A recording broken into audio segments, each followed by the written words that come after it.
Machine ঘরটা বন্যা ফুরে গেছে গা। করোনার পর আমি ব্লকে একটা অ্যাপ্লিকেশনও করছি যে মেশিন ঘরটা তাড়াতাড়ি করে দেওয়ার লাগিয়া, কিন্তু এই ব্লকে অফিসে দুখানা করছে, অফিসে ব্লকে এবং ইলেকট্রিক অফিসে তিনখানে আমি তিনটা কপি দিছি, দিয়ে আমি জেরক্স কপিও আনছি। আনার পরে এরপরে একদিন আমারে এই ফিন্টু কোষ আবার ডাকাইছে আর আমারে কইতে আছে জাগার কিতা করছ মানুষ। আমি তো অ্যাপ্লিকেশনও করছি, এই করার পরে তারা তো ওই জায়গা লাগিয়ে কিছু করতে পারতে আছে না। এরপরে তারা কইতে সে পঞ্চায়েতের জায়গা দিত, কিন্তু এই এরপরে কি করছে আমারে কয় কয় তুই 50,000 টাকা দে। 50,000 টাকা দে। আমি কইছি ভাই আমি নিজে অপারেশন রোগী, এই কিডনি ফাতর হয়েছিল, অপারেশন করছি। বাচ্চার মা একবার স্ট্রোক করছে, এরপর আবার অপারেশন। অসুস্থ না আমরা কেউই, গরিব মানুষ আমরা। 2 পোলা আমার 2 ছেলে এই বেকার, বিয়ে পাস দুজন। তাইলে এই জায়গাতে গিয়া আমি এরপরে তবু যখন কোনো সমস্যা না আমি 10,000 টাকা দিয়ে দিমু কইছি। এরপরে আমি কইছি ভাই এরপরে পঞ্চায়েত এবং ব্লক পারে না, সরকার পারে না, এমন কিছু নাই। এটা তো আমার দোষে আর মেশিন করে গেছে না, গেছে বন্যায় নিচে গা, বন্যায় এরকম বহু কিছু হয়ে জায়গা, এটা সরকার দায়িত্ব নেব। আমি আজকে 24 বছর এটার মধ্যে মেশিন চালাইতে আছি।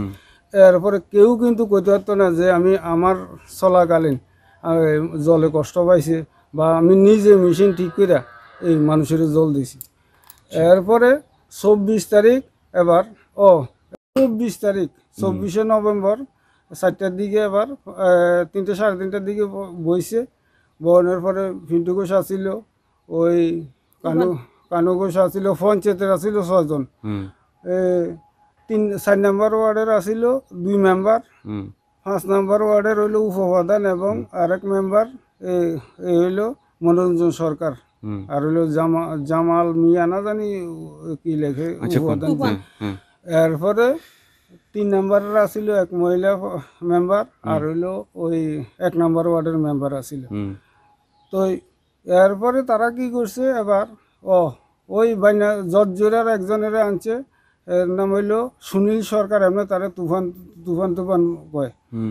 এই হ্যাঁ ভীষণ অত্যাচার, মানে দমকাদমকি পঞ্চায়েতের মাঠে রবিবার আসিল, এদিন বিকালে পঞ্চায়েতের উপপ্রধান আসিল, প্রধান আসিল না।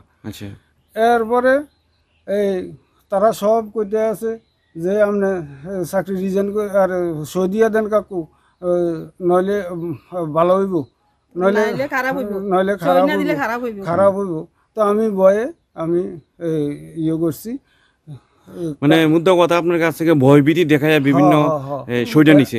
আমি ভয়ে আপনি সই দিয়ে দিছেন? হ্যাঁ দিছি, যে আমারটা হইলো 1 নং এলাই কাগজ। আপনি যে এই যে আপনি যে এটার ভিতরে এই যে মিশিং এর যে চাকরি আপনি জয়েনিং করছেন, জয়েনিং করার কাগজপত্র আছে নি? আছে, জয়েনিং কাগজপত্র আছে। কত বছর ধরে আপনি? আমি 2000-এর নভেম্বরের 1 তারিখে জয়েনিং করছিলেন? জয়েনিং আছে, আমি জয়েনিং কাগজও আছে, সব আছে আমার। তাহলে আপনি একটা রানিং কর্মচারী এই এমআই অফিসের, পাম্প অপারেটর। এরপরও আপনার কাছ থেকে তারা সই নিছে, আপনি এবার তারা সই দিছেন। আমি আমার মুখ্যমন্ত্রীর কাছে ওই দাবি, বা বিন্দু দেবনাথ আমাদের ধনপুরের বিধায়ক, ওনার কাছে আমার এই দাবি, আমার যখন চাকরি লক্ষ্য করে সই দিতে চাইছিল না, তখন তারা কি কইছিল? তারা কইছে আমরা কইছি, আমার স্বামীও কইছে আমি বুঝা লই বুঝা সই দিমু। আজ আমার ছেলে কইছে আমরা একটা দিন সময় দেন। বুঝো তুমি 6 মাস বুঝো গা, যাও কার লগে বুঝবো, হ্যাঁ করে হাসি দিয়ে কয় কার লগে বুঝবো জানেন না, ওই বুঝবার কি শোভন দাসের লগে। এরা কারা যারা আসলো? তুফান মিয়া তুফান সরকার জর্জরিয়া বাড়ি। আমি চিনিও না বেটা রে, বেটা কয় বুঝো গা 6 মাস বুঝো গা। আজকে রাতে সরের মানুষের জল দিতে হইব, কৃষকের জল দিতে হইব, নাইলে তোমার ঘিতে হইব জানি না। দূর বেটা, আপনি তেল কাজলার মানুষ দেখে আপনারা সাইরা গেছেন, আমরা বানিয়ে আছে হইলে 7 লোকটা। তুফান